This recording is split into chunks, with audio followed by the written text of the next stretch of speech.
Welcome back to MMA Al Dente. I'm here to talk about Gennaro Valdez versus Evan Elder. Evan Elder is 7-2 as a pro, 26 years old, and he's got 1 inch of height, but giving up 1 inch of reach over 31-year-old Gennaro Valdez, who is 10-2 as a pro. Evan Elder, he's got 2 losses in the UFC, the last of which came in the 3rd round due to a cut against Nazim Sadikov, a fight that I thought he was winning, so it's a little forgivable there. And the other loss comes to Preston Parsons. I think he took the fight on short notice, and I believe he was up a weight class as well.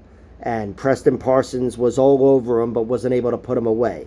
Evan Elder showed some really good defensive grappling there. The fact that he survived. Maybe I should say survivability, because he was out-grappled thoroughly. But still, showed to be very tough in the MMA sense. Difficult to get out of there. He was in a razor-tight, if that's the word, submission, arm triangle, and never went anywhere. Every other submission he defended very well. Really impressed me in defeat under the circumstances. And against Nazim Sadikov, again, I thought he was winning the first 2 rounds. It was very close. I feel like it could have been gone either way. It could have been 19-19, but I had him up 20-18. He did knock down Nazim in the first round. And, yeah, he's definitely a good fighter, Evan Elder. Much better than your average 0-2 fighter in the UFC.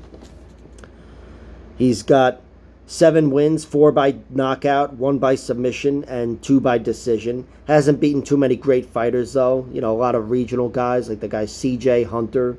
But still, Evan Elder, just based on his fights in the UFC, I respect his skill set. Gennaro Valdez, another guy who's 0-2 in the UFC. He's got a record of 10-2. His 2 losses come to Matt Frevola and Natan Levy. Natan Levy beat him by decision. Pretty thorough decision. Natan Levy's a really difficult grappler, you know, and a very tough guy, too. Just seems like a real difficult guy moving forward. And he was able to beat Gennaro Valdez by out-grappling him.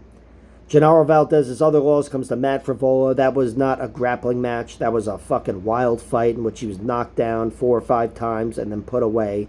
Matt Frevola, he's a monster, you know, on the feet now, as we know, and on the ground, of course. And Gennaro Valdez found that out. A loss, that's gotten better with age, as Matt Frevola has now knocked out Drew Dober. So, yeah, very good fighters he's lost to.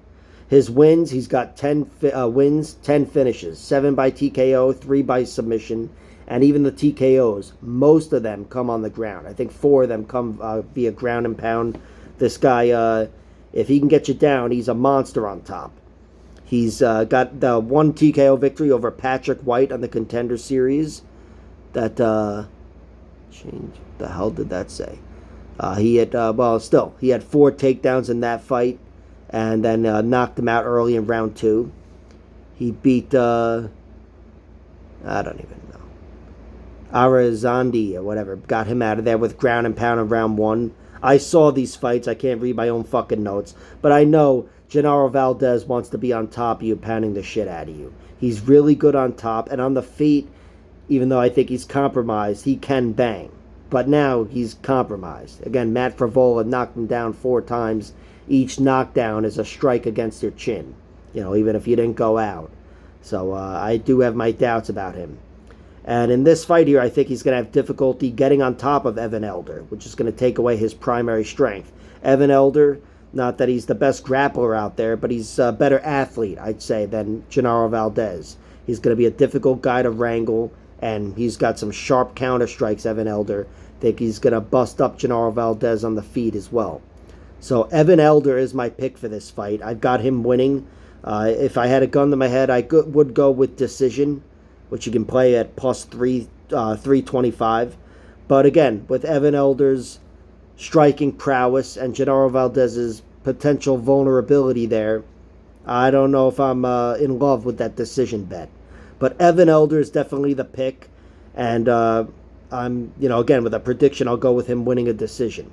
But Gennaro Valdez, it wouldn't surprise me too much if he won. Because Gennaro Valdez, I think he's been up against some really good fighters in the UFC. They've made him look bad.